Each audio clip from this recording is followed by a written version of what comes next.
nothing but the truth. India today is terming that generation Generation V or Generation Viksit Bharat, because this generation between the ages of 18 to 29 years of age will be the direct beneficiaries of India's quest to be a developed nation by 2047.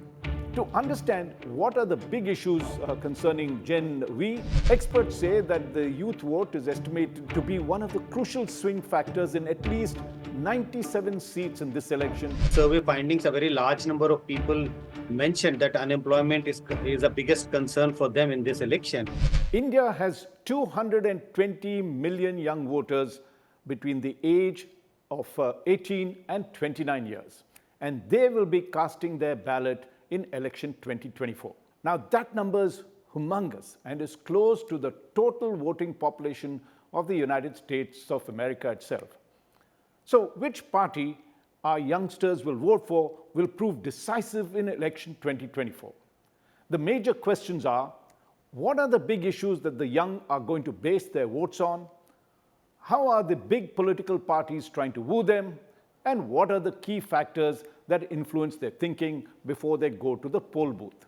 Hello, I'm Raj Chengappa from India Today, and in this episode of Nothing But the Truth, we will be answering all the big questions raised about India's mammoth youth vote in election 2024. I will also be talking to one of India's top psephologists, Sanjay Kumar, who heads the Lokniti program of the Center for the Study of Developing Societies, or CSDS.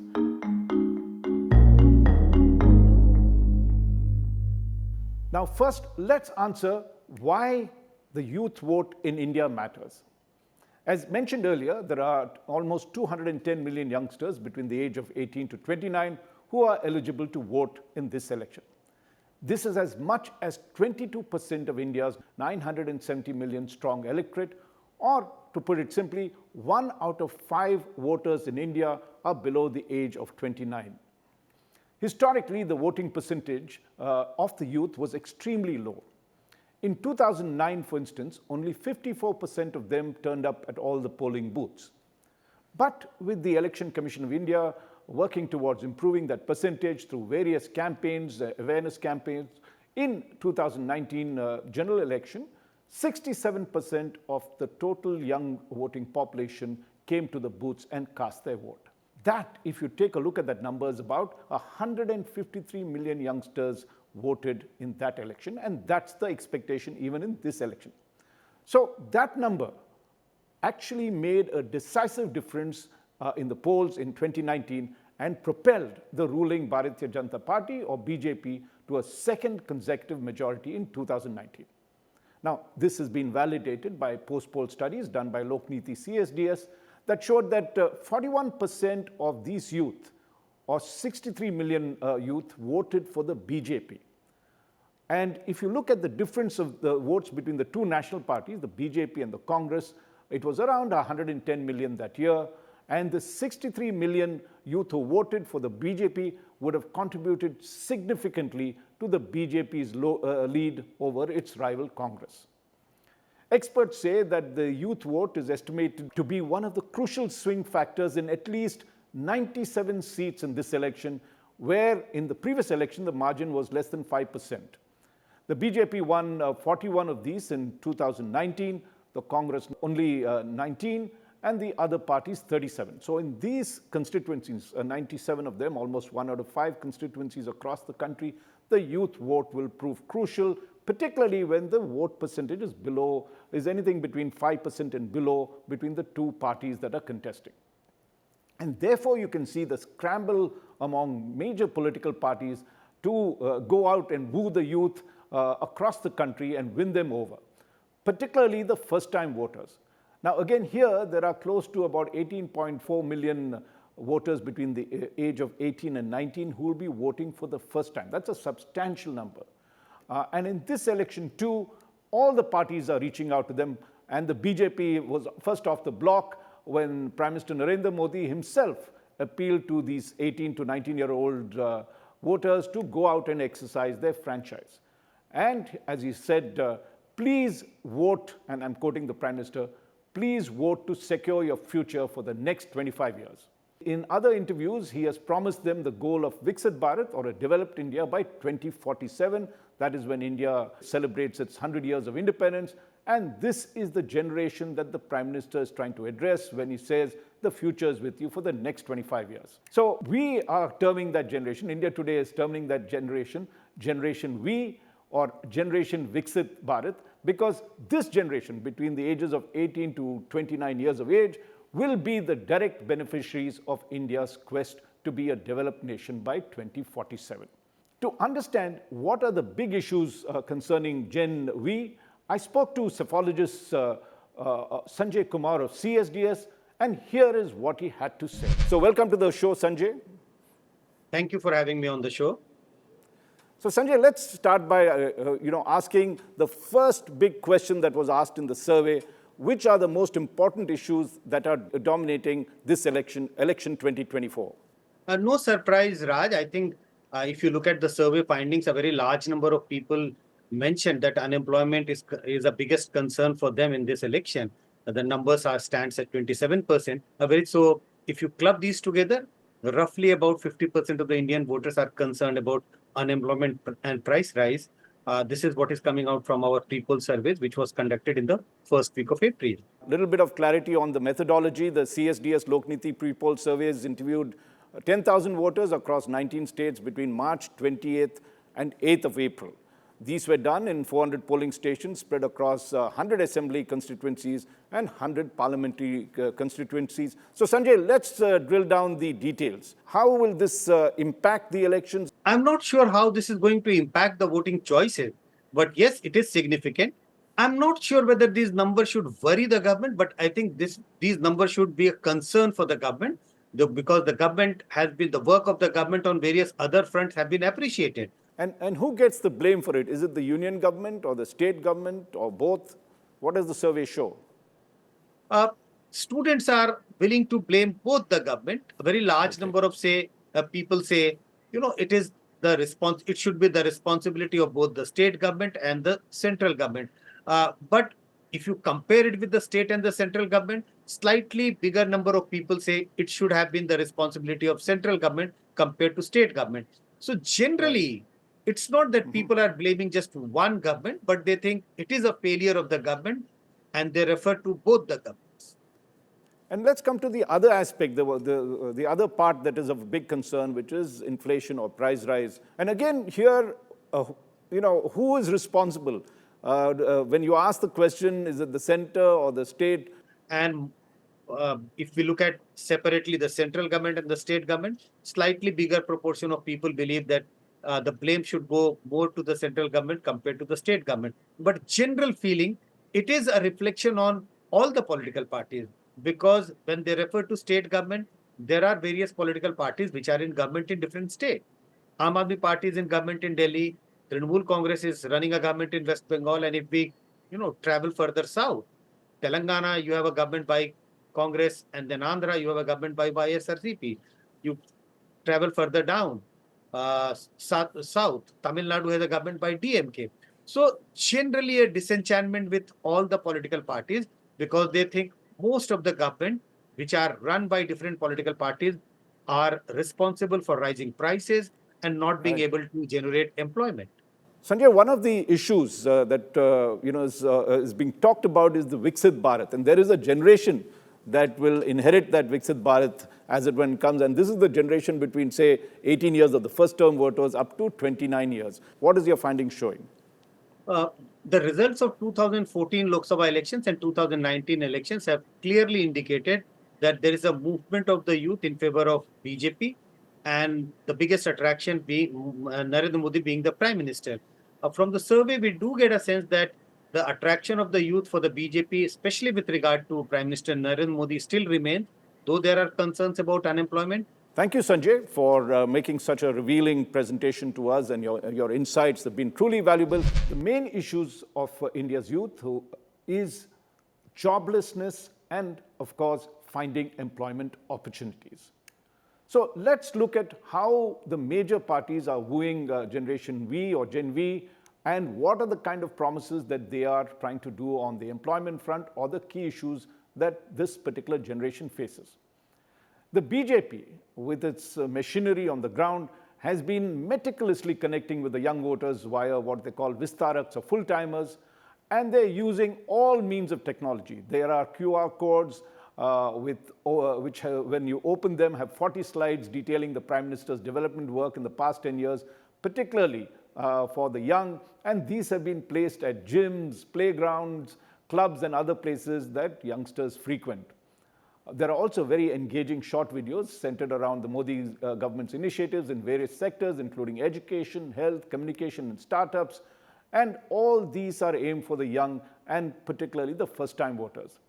The party has also launched a website which goes like this: pelevotmodiko.bjp.org, which seeks their support. The BJP's youth wings have been given the target by the party to register something like 5,000 to 20,000 eligible voters, young voters in each assembly segment, and go out and woo them. In fact, there's been a 5-member committee led by the BJP Yuva Morcha National President, Tejasvi Surya, who has been tasked with actually going out and spearheading this youth-centric campaign across the country.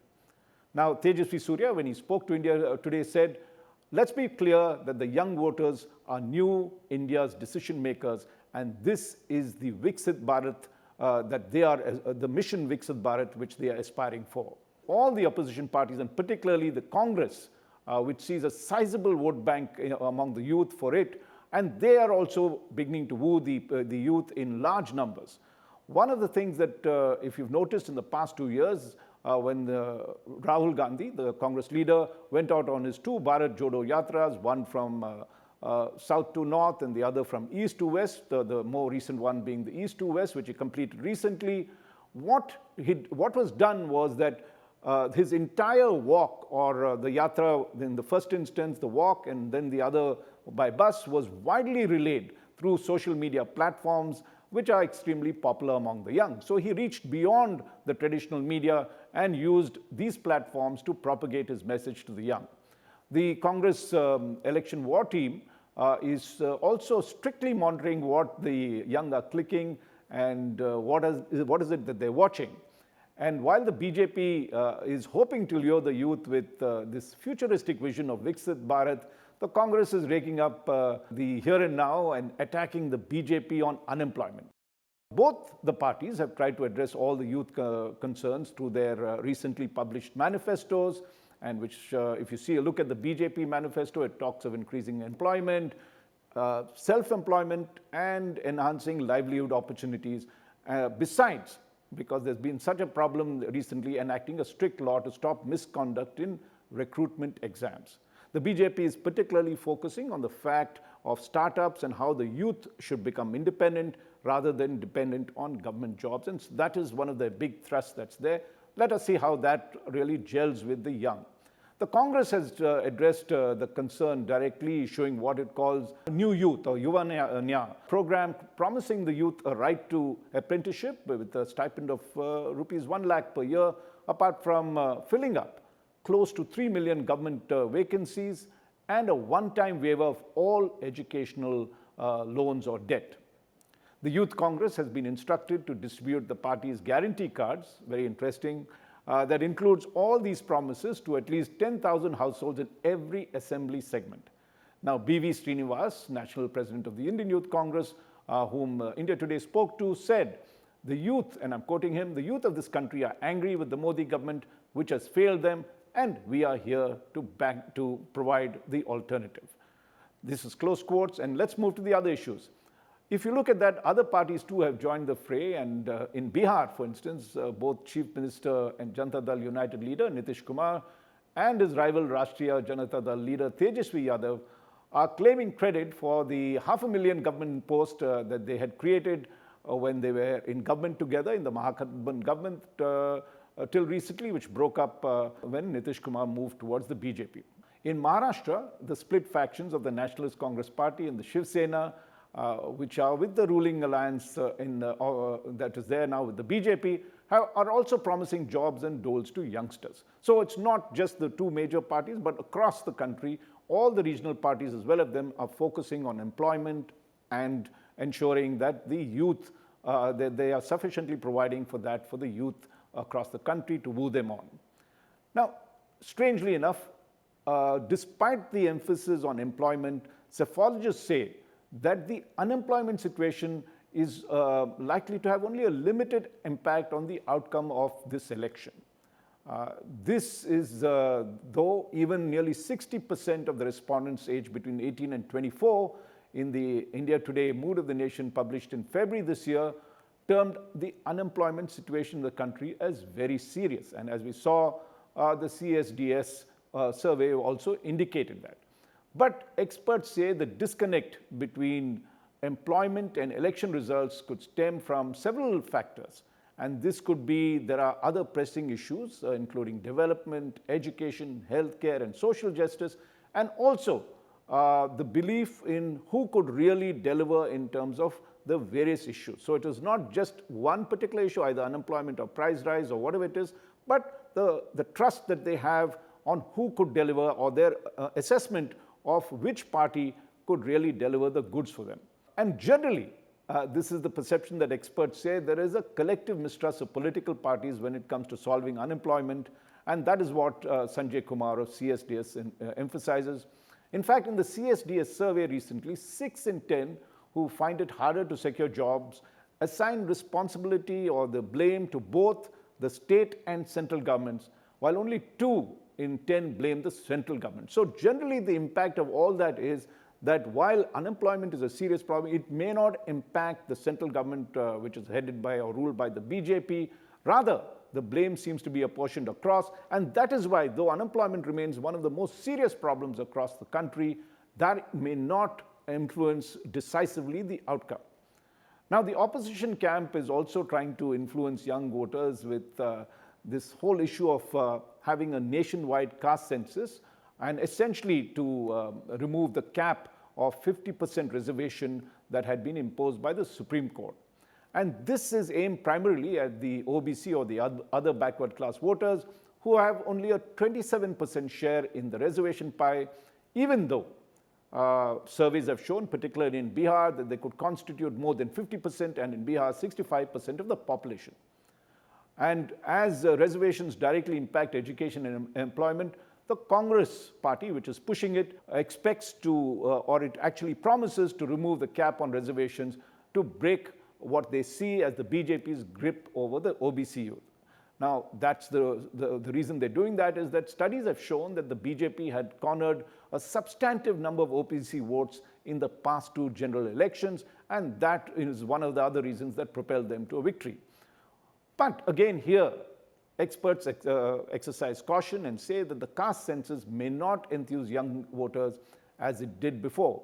India Today's own Mood of the Nation poll said, when asked this particular question, 57% of the respondents aged between 18 and 24 said that reservation should be based on economic criteria and not caste status. Now, this was in February when the India Today Mood of the Nation poll was made public. The CSDS poll, as we know, is more recent. That happened in the first or second week of March, and there again, that is being reiterated in many senses. The BJP is wooing the young voters on the Hindutva and nationalism plank to attract the youth.